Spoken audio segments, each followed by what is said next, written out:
Well, as East Tennessee high schools raise a lot of awareness to a Campbell County cold case. Yeah, that case frozen in time for more than 30 years until just last week when the Tennessee Bureau of Investigation identified this woman as Tina Farmer.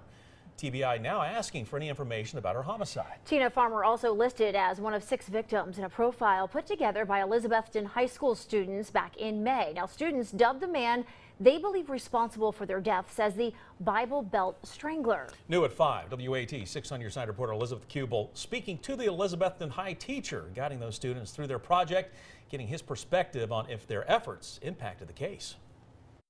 Tina Farmer, now a name to this face after more than 30 years without one. I was really excited. I had a lot of people calling me, texting me.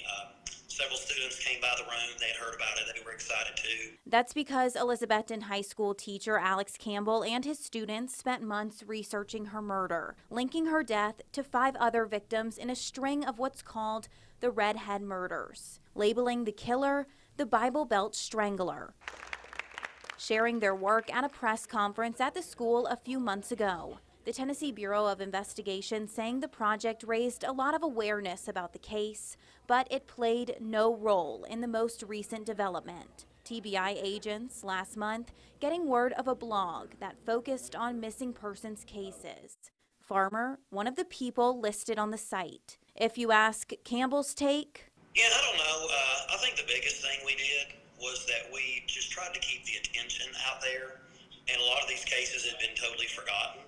So, and I think, any murder case can benefit from having more publicity, more people thinking about it. Indiana-based podcaster Shane Waters also dedicating months to following the case, working at times with the Elizabethton High students. He planted a red cross where Farmer's body was found, and for the last 12 weeks, he says he's been in touch with her sister. In one aspect, I know that this will give her a little closure, knowing exactly where her sister is now, having a little bit more answers, but also in this specific case, it brings up a lot more questions than it answers. Now she knows where her sister is, but she doesn't really know the reasons of how it got to that point or who's the person responsible. That person, someone Waters believes is alive. And the case, one he thinks will be solved. With the increased attention, it's what those close to the research are hoping for. And I hope that tips will continue to come in. Let's try to find some justice for these ladies and some closure for these families. Elizabeth now joining us live in the newsroom. And Elizabeth, as you mentioned, 6 victims on that high school's list. What can you tell us about the other 5, if any, developments? Well, Bo, at the time students put out their report, 1 victim already identified. The second, Tina Farmer, as you just heard, the TBI releasing her identity last week. Campbell tells me there is DNA being tested in another case, the Knox County, Kentucky Jane Doe case. He's hoping for some confirmation there very soon.